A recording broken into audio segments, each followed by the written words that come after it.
Welcome to Jason in the Kitchen. Today we're going to make a barbacoa lamb burger with french fries. So let's get started. Okay, to make the chipotle mayonnaise, I've got some mayonnaise, I've got some chopped cilantro, some lime, a couple cloves of roasted garlic, some cumin, some chipotle chilies and adobo, and some kosher salt. We're going to put this in a food processor, blend it up, taste it, and it'll be ready to go. So I got everything into the food processor. I used 2 chipotle chilies and about a teaspoon of the adobo sauce. It's with there. It was about 2 tablespoons of parsley, I guess. Put a pinch of salt and a teaspoon of cumin. So we're gonna process this until it's nice and smooth.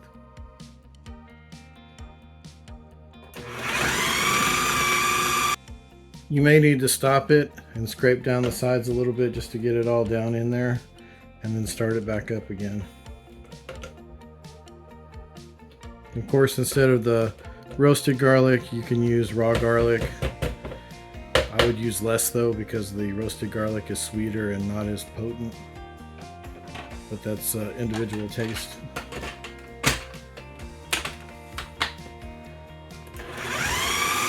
Alright, I've scraped everything into a 16-ounce deli container. Now I'm going to taste it.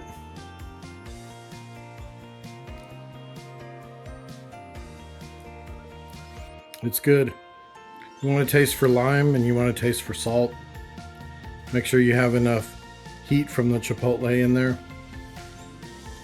You're going to want it a little bit spicier than you think, especially if it's going on a sandwich or a burger. So that way the heat doesn't get mellowed out by everything else.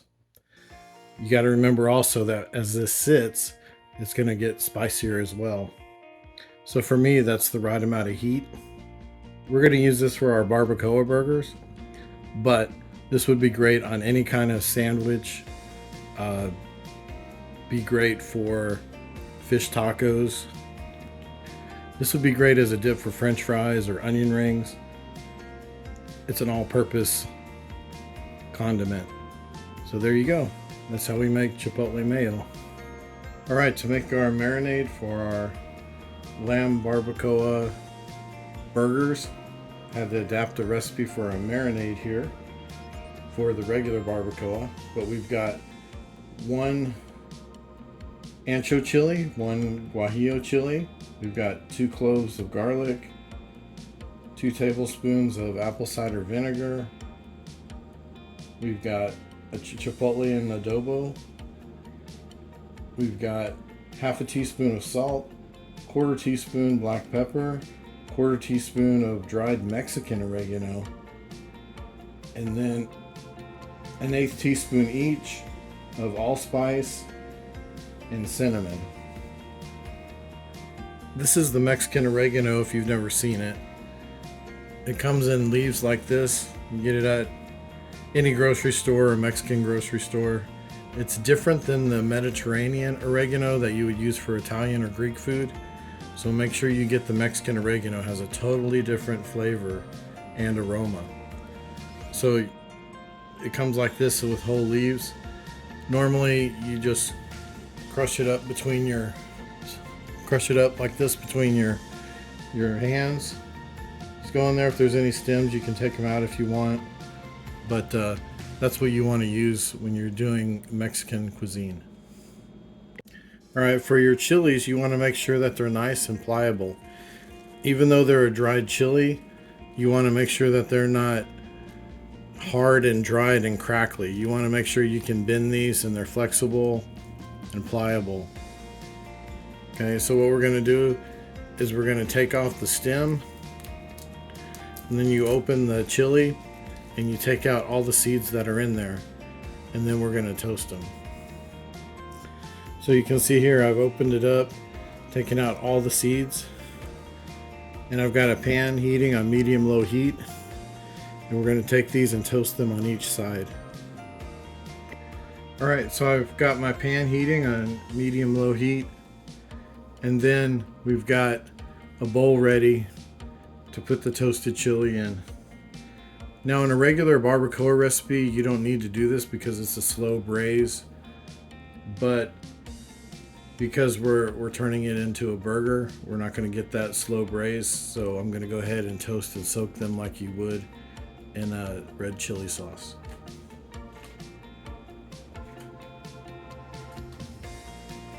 So you put your chili in,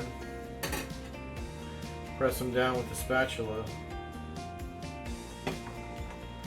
The chili will change color and you'll start to smell it, and that's how you know that you're ready to flip it.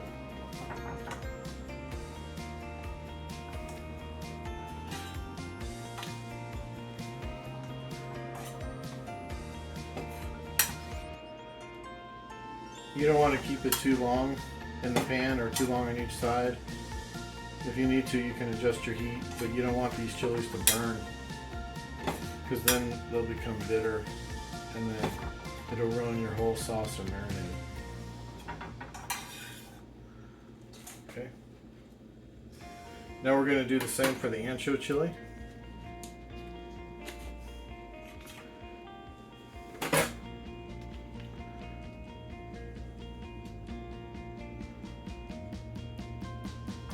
Alright, so we've covered the chilies with hot tap water. Now I'm going to cover them with a plate. And that'll take 20 or 30 minutes before they're hydrated and ready to blend. I almost forgot to show you, I'm also taking a dried avocado leaf and I'm going to toast it for a minute like we did the chilies. And then I'm going to put that in the blender too with everything else, just so we get a little bit of that flavor, because we're not making a barbacoa in the traditional way with the avocado or the banana leaf. So this will give us some of that flavor. All right, the chilies are ready now. Everything's in the blender, including the avocado leaf. And I've also added a cup of cold tap water or room temperature water, doesn't matter. And now we're gonna blend it up. You want to blend it really well because of the tough skin that's on the guajillo chili. And then we're going to strain this into a bowl, and then we're going to put it in a container until we're ready to use it to make our burgers. Alright, we're all blended up. I'm going to pour this into a strainer, and then this will get out any skins that didn't get pulverized in the blender.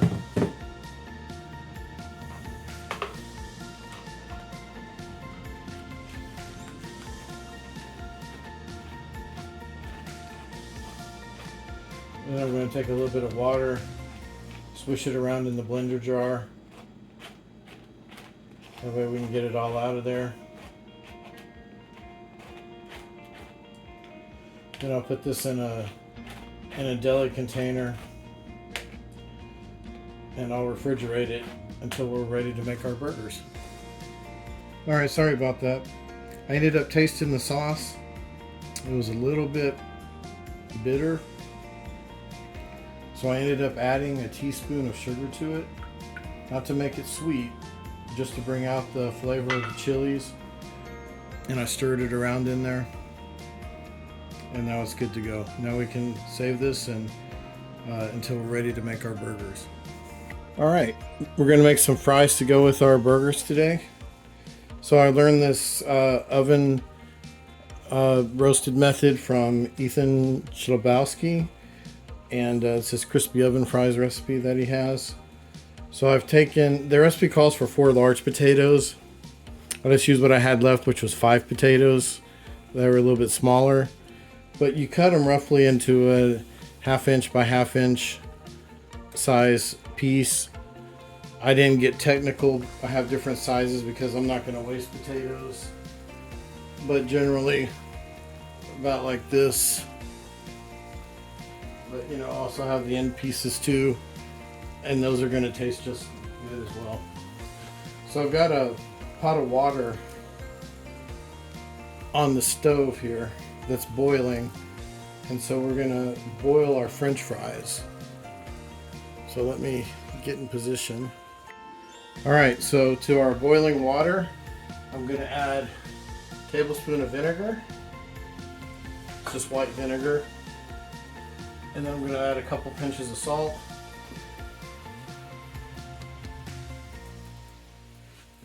Okay. And now I'm going to carefully add our cut potato.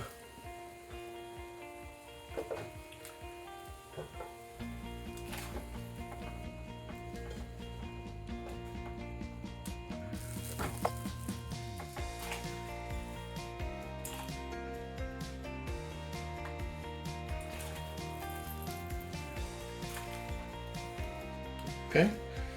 And we're going to let these boil for 8 minutes. And then we're going to drain them in a colander, which I already have in the sink, and let them steam for a few minutes. And then we're going to put them on a sheet pan and get them ready for the oven. The oven is set to 450 degrees. All right, so our potatoes have boiled for 8 minutes.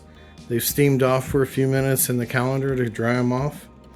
And now I've got them on a sheet pan. And what I'm going to do now is pour some vegetable oil on the top of these. I'm using peanut oil because that was recommended as the best oil because of the saturated fat content. Will crisp up the fries better and faster. But you can use whatever oil you want. So then you just put the oil on there and you toss these up. Okay. Then after you coat these nicely, we're going to put them in the 450 degree oven for 15 minutes. Then we're going to take a spatula and flip them around and then put them in the oven until they're finished. You know, for another, the recipe says 15-20 minutes, but in my experience, you know, it's going to take at least 45 minutes to an hour. It just depends on the oven that you have, and it depends on how big you cut your potatoes and how crispy you want them. So anywhere from 45 minutes to an hour after we get these in the oven. And then we're going to flip them halfway through. And while that's going on, I'm going to get together the rest of my prep for my burgers. That way everything will be ready at the same time. But the good thing about these potatoes is that if you can leave them in the oven while you're waiting for everything else to come around. So while you're waiting for your burgers to finish, you can leave these in the oven. It's not going to hurt them, depending on where they're at in their stage of crispiness. All right, we'll be back. And make sure that your potatoes are spread out nicely on the sheet pan. You don't want them on top of each other, or else they won't crisp up as well. All right, so I've taken about a quarter of our barbacoa marinade and I mixed it in with the ground lamb, and I made the burger patties so those can sit with the marinade for a little bit before we grill them in the pan. All right, so I've sliced up some Oaxacan cheese. It's a good melty cheese. You can also use quesadilla, Monterey Jack, whatever kind of cheese you want. Just trying to stick with the Mexican theme. I've thinly sliced some white onion and I've rinsed it under some cold water. Get rid of some of that harshness. We've got our Chipotle Mayo that we made earlier. And then I've got sesame seed buns that I've lightly coated with mayonnaise so that way we can toast them up. Now, what would be great too is if you want to use bolillo or telera bread, that would be great as well. Just shape your patties in the shape of the bread. You know, that would be great as well. That would stick with the theme of the barbacoa burger. So now what we're going to do is we're going to toast up these buns, get everything ready to make our burgers. All right, we're ready to toast the buns. I've got the pan heated on medium-low already.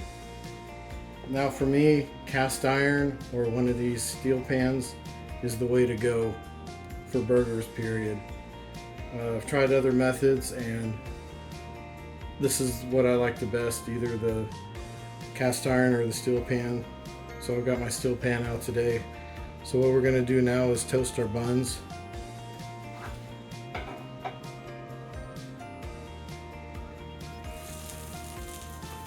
You hear them sizzle.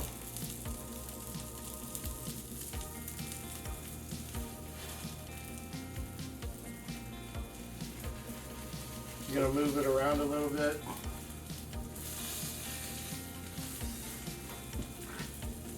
And then we're going to check them and turn them as we need them to make sure they brown evenly. And then when they're toasted up, we'll be back. Alright, so before you cook your burgers, you always want to have your buns already made with all your condiments on it. So I spread our Chipotle Mayo on 2 of them, both sides, and I put the shaved onions on one side on the top. And now we can make our burgers. Now, of course, you can use other condiments if you like on this. Lettuce, tomato, whatever you like. I've also got a little bit extra of the Chipotle Mayo on the side and some ketchup to dip the fries in. It would also be good if you mix the ketchup with the Chipotle Mayo. That would also be a good dipping sauce. So those are just some ideas for you. And now it's time to cook the burgers. Alright, so I've patted our patties a little bit with a paper towel to dry them off a little bit. Sprinkled them with some kosher salt. And I've already turned up the heat on my pan, so it's ready to go. It's up to medium now.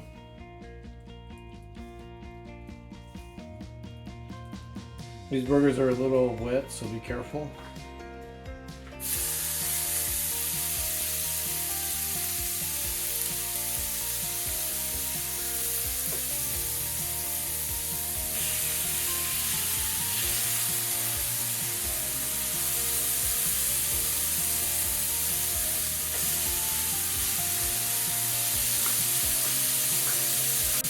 Sprinkle some salt on the other side.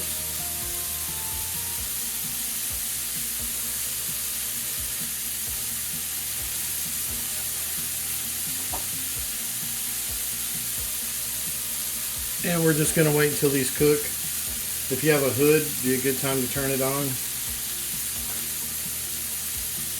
And we'll be back. Alright, I'm seeing juices coming through the top. So now I'm going to flip them.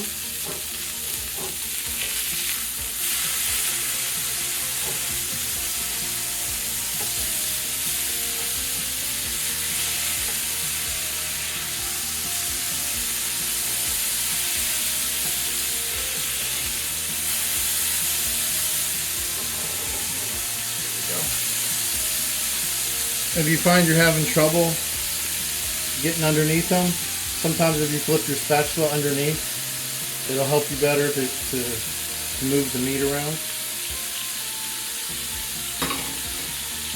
Alright, now that we've got our burgers flipped, we're going to go ahead and add our cheese.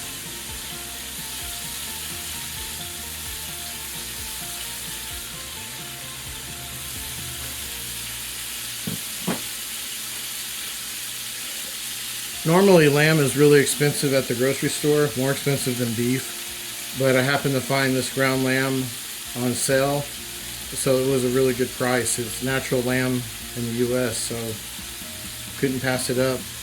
Came up with this idea for the burgers. So we'll wait until the cheese melts and we'll be ready to serve. You can also put a lid on top or a sheet pan to melt the cheese faster. Alright, burgers are done, so I pulled the fries out of the oven. It took about 55 minutes total. Now we're going to sprinkle them with salt.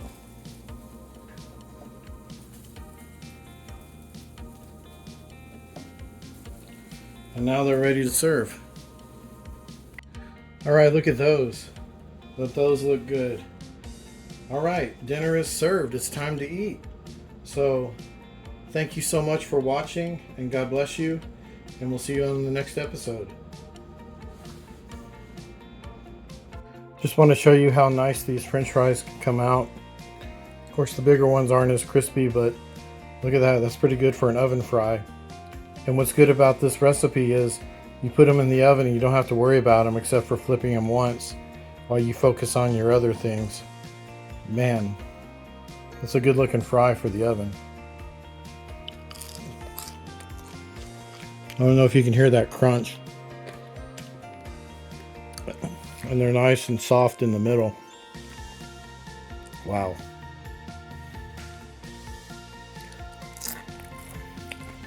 Good stuff.